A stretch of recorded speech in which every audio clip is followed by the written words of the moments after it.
Alright, we're back with another MHA review, and it seems like finally we're getting back to the present, which I wasn't really feeling the flashback, as you guys could tell from my last reviews. I might have been a little too harsh on my criticisms, but I don't know, I think the story kind of gave us more questions than answers, but I'm finally glad to be back and seeing the boy Bakugo back in action.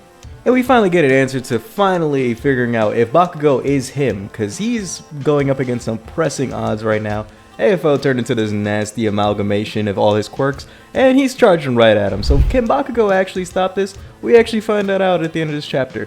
But before we get into it, make sure you guys like and subscribe for more MHA content like this. But don't be worried, I'm not strictly doing MHA going forward. I dabbled a little bit with the Boruto review, and it did pretty well. So I think I might incorporate some Boruto. I also want to talk about JJK because that anime is going off right now. I think I'm gonna stick strictly to the anime for JJK because I want to create a zone for people who maybe aren't caught up with the manga to watch something on my channel. But don't worry, MHA fans, a lot of theories still coming your way and a lot of MHA videos still coming your way. But for right now, let's actually get into this chapter review. So we open up this chapter with the birth of Bakugo, and we get to see his fine ass mom again. Always love to see it. But I also gotta add this right here. Dude, why do people love posting pictures of like newborn babies like fresh out the womb? Like, mans be looking all traumatized, and then someone in the comments like, oh my god, cute little bundle of joy. I don't know. I'm like, just wait a day till they, they're not in shock. But anyway, actually let me get into the chapter review now. So we open the chapter with a baby Bakugo as we see the quote saying that this is a child raised with love, which I think is supposed to mirror the difference between him and AFO because personality-wise, they have a lot of things in common. They were both very arrogant children, and both kind of praised for being so powerful and got a lot of glory. But AFO didn't really have the structure of like parents that Bakugo did. And Bakugo would have still headed down that same path with AFO if he didn't turn things around in Kamino. But I'm going to touch more on that at the end of the video because I have a whole rant about Bakugo to go over. But we see a flashback from when him and Deku had their battle after the whole Kamino incident. And we hear Bakugo saying again, I'm going to make my skills my own and keep rising. And in another clip from him, I'm not exactly sure when, but he's saying my explosions can pull off anything I want, and he's feeling kind of sorry for all the things he did to Izuku, and he says later in the next page, Izuku, I am no longer going to get in your way, which is some great character growth because for the longest time he actually calls him Deku, which is his real name. I always tend to forget that myself. But Deku actually translates to useless, which is kind of messed up. But anyway, we see that nasty flesh amalgamation that AFO turned into, barreling right towards Bakugo, as we see from the last chapter with All Might as he's telling Bakugo to dodge. But Bakugo's kind of in his head right now, and he's just thinking, explode, please explode. And with a loud, thunderous roar, he says, explode one last time. And as he says that, we see that AFO's head actually explodes. And I'm questioning the same thing AFO is questioning, because he says, what?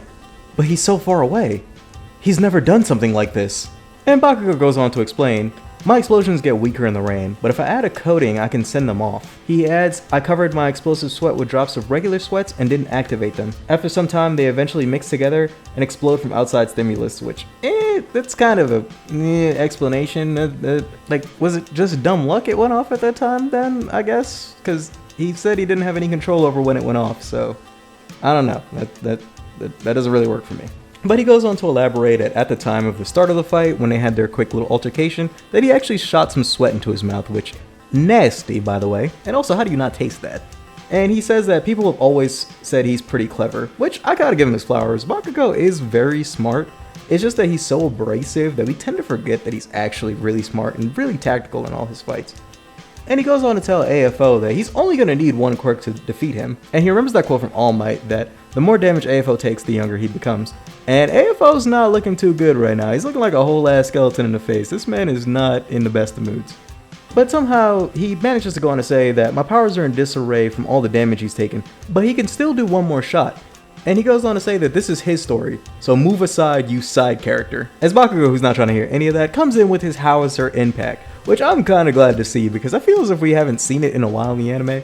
And I was just watching movie 3 and I saw him do it there, and I thought to myself, he never does this shit in the actual show. He only does it like once or twice. So I'm glad to see he brings it back here.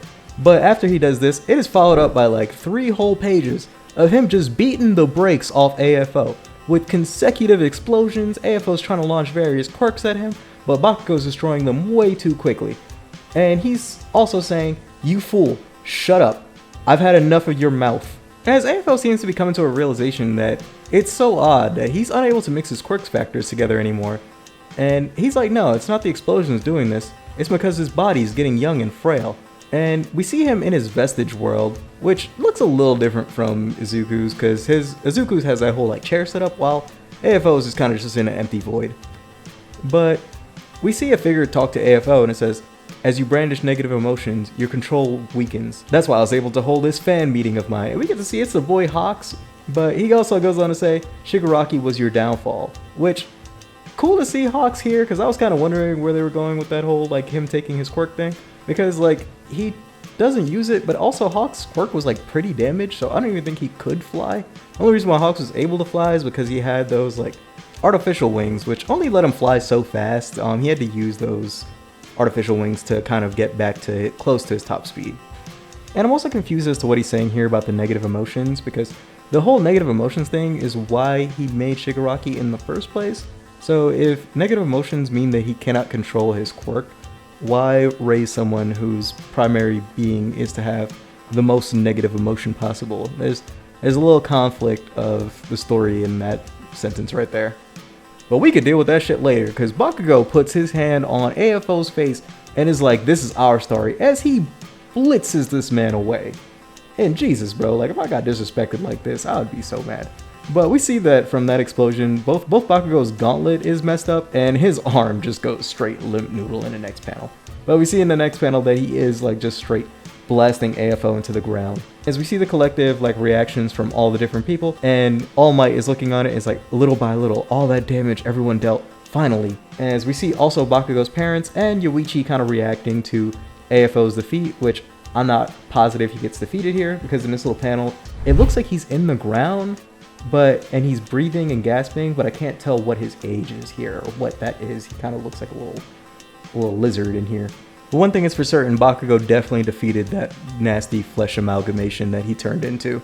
And Bakugo also says, "There's no way I could have won this alone." Which, I guess, because like we think he's really powerful, but his quirk awakening actually just made him really fast. It didn't actually make him really strong. But anyway, that's the end of the chapter, and I like this a lot. I'm gonna still only give it like a 8.5. It's really good, but I'm just kind of rating it on everything I've seen in MHA. And though it's one of my favorites, I can't say it's my favorite. And there is that whole discrepancy with like him shooting the sweat into his mouth, because there was no way he could have done that. And the whole thing that Hawks mentioned with his like negative emotions or whatever, I feel like those were two kind of like contrived BS explanations. But other than that though, this was a pretty solid chapter. I like it a lot. I could honestly see this being a 10 out of 10 for a lot of people.